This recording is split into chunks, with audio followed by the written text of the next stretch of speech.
Assalamualaikum warahmatullahi wabarakatuh. Jumpa lagi bersama saya di YouTube Petani Muda Channel 1. Baik teman-teman, pada kesempatan yang berbahagia ini saya akan membuat video tentang bagaimana cara memanen jamur jangkar yang benar.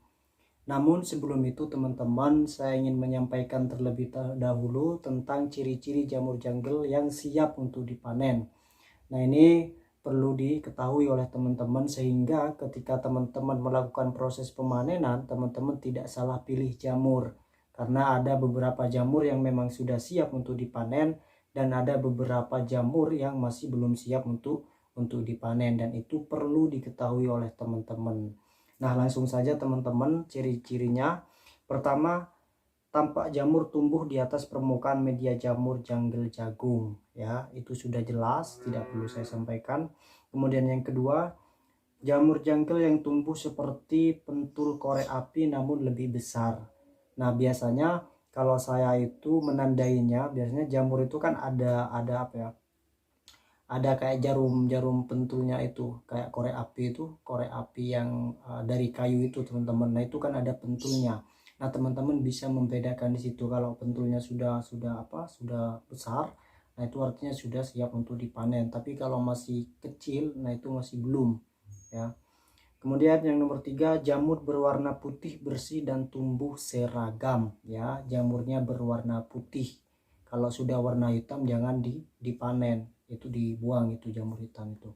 Kemudian yang nomor 4, pastikan Anda memanen ketika belum nampak panjang yang menggelap, ya, nampak payung yang menggelap maksudnya. Jadi ada jamur yang telat untuk dipanen, akhirnya dia itu menghitam gitu. Biasanya tinggi, kemudian agak membentuk payung, cuman warnanya hitam. Nah itu dicabut, dibuang teman-teman. Itu salah satu jamur yang terlambat untuk dipanen.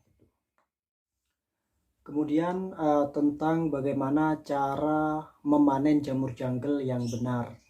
Di sini saya sudah mencatat tentang bagaimana cara memanen jamur janggal yang benar. Langsung saja. Yang pertama, teman-teman buka terpal penutup jamur janggal. Nah, ini sudah pasti. Karena kalau tidak dibuka terpalnya, ya tidak bisa dipanen gitu. Jadi yang pertama memang harus dibuka dulu tutup kumbungnya itu yang menggunakan terpal. Kemudian yang kedua, cabuti jamur janggal yang sudah besar dan siap panen secara perlahan. Jadi teman-teman mencabut jamurnya itu lakukan secara perlahan, jangan sembarangan. Karena ketika teman-teman melakukannya sembarangan, ya asal cabut saja, khawatir dapat merusak ke media jamur janggal yang lain, sehingga itu dapat menghambat terhadap proses pertumbuhan jamur janggal selanjutnya, ya. Kemudian yang ketiga, proses pencabutan dilakukan di samping media. Jadi teman-teman ya melakukannya itu di samping kumbungnya. Jadi teman-teman jangan masuk ke dalam kumbungnya ketika proses pemanenan, tapi tetap di sampingnya. Kemudian lakukan dengan mencabut secara perlahan. Kemudian yang keempat, tinggalkan jamur janggal yang berukuran kecil dan belum siap dipanen. Nah, biasanya kalau sudah tumbuh jamur janggal itu, nah disitu kan terkadang ya besar kecilnya itu kan tidak sama gitu. Jadi ada sebagian jamur yang besar, ada sebagian jamur yang kecil. Nah, jamur yang kecil itu jangan dipanen juga ya teman-teman. Jadi ditinggalkan terlebih dahulu, ditahan dulu begitu. Bisa dipanen keesokan harinya. Kemudian yang kelima, letakkan jamur janggal yang sudah dipanen ke dalam wadah yang bersih.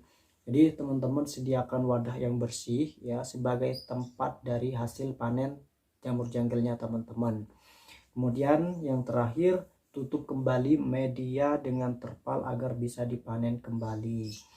Jadi setelah teman-teman selesai melakukan proses pemanenan, jangan lupa terpalnya ditutup kembali supaya suhunya tetap lembab dan teman-teman bisa memanen di keesokan harinya.